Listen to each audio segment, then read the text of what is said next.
जगज्जननी जगदम्बा अम्बा को प्रसन्न करने के लिए और भगवान देव अधिदेव महादेव को प्रसन्न करने के लिए, दोनों को प्रसन्न करने के लिए अलग अलग क्रम बनाए और दोनों के क्रम बिल्कुल अलग।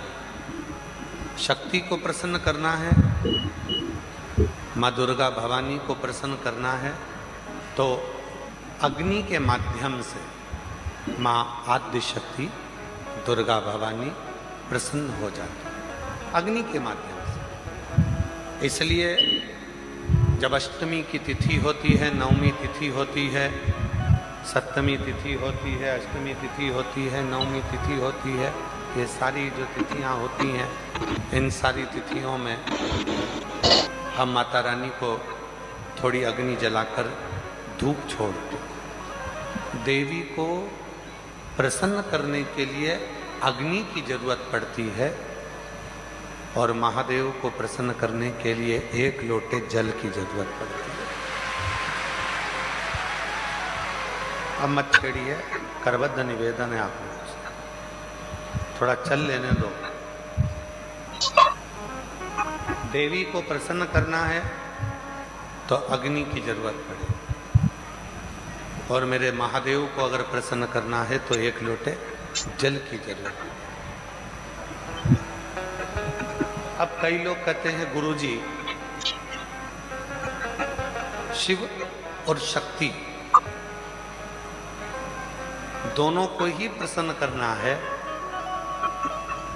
और तुरंत कोई ऐसी जगह बता दो जहां पर शिव और शक्ति एक साथ प्रकट होकर प्रसन्न होकर हम पर करुणा करना प्रारंभ कर दें, तो वो स्थान कौन सा हो सकता है? तो शिव महापुराण में उमा संहिता में एक स्थान ऐसा बताया, बेलपत्र का वृक्ष।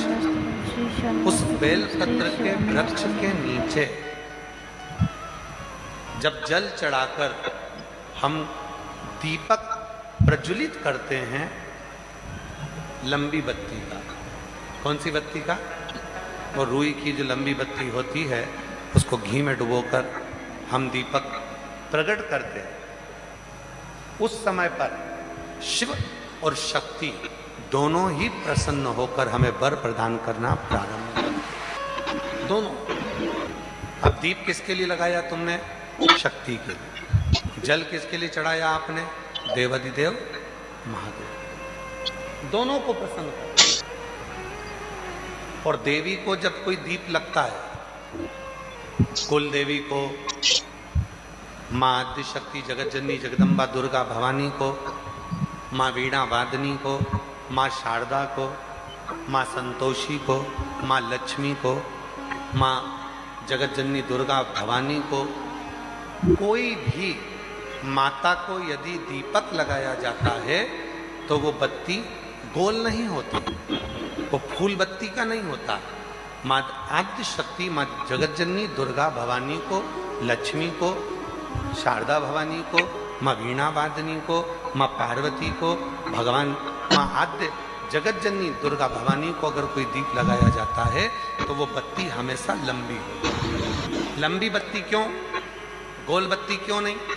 तो कहा जब हम माँ आद्य शक्ति जगज्जननी को लंबी बत्ती का दीपक लगाते हैं तो हमारा वंश बढ़ता चले जाता है, वो वंश घटता नहीं, वो वंश नहीं घटता, बढ़ता। इसलिए शिव और शक्ति, देवी को अगर प्रसन्न करना है तो अग्नि से होगा और अगर महादेव को प्रसन्न करना है तो जल से। तो कोई ऐसा स्थान जहां पर ये दोनों हम क्रम करें और हमारे ऊपर शिव और शक्ति की करुणा बरसे, तो कहा वो है बेलपत्री का वृक्ष। पहले जल समर्पित करो, उसके बाद लंबी बत्ती का अगर एक दीपक भी हमने महीने भर में एक बार भी लगा दिया तो याद रखना शिव और शक्ति हमारे जीवन में इतनी तरक्की देना प्रारंभ करते हैं कि हमारे सारे मार्ग सुलभ होते चले। एक और मैंने तेरे ही बाबा तेरे ही भरोसे हवा बिच उड़ती जागी बाबा डोर हतो छठी नाम कटी जागी भोले मैं तेरी पतंग शंभू मैं तेरी पतंग हवा विच उड़ती जागी बाबा डोर हतो छठी नाम कटी जागी। शिव कथा कर रही है। अनलासुर एक ऐसा असुर था जिसने शिव और शक्ति दोनों से ही वर प्राप्त करे। दोनों से वर मिल रहे, शिव से भी वर प्राप्त हो रहे हैं और शक्ति से भी वर प्राप्त हो रहे हैं। जब दोनों से ही वर प्राप्त हो गए, फिर अनलासुर ने विचार कर लिया कि अब तो मैं प्रबल हो गया, और उस प्रबलता में वो गलत कार्य करने लगा। श्रेष्ठ कार्य से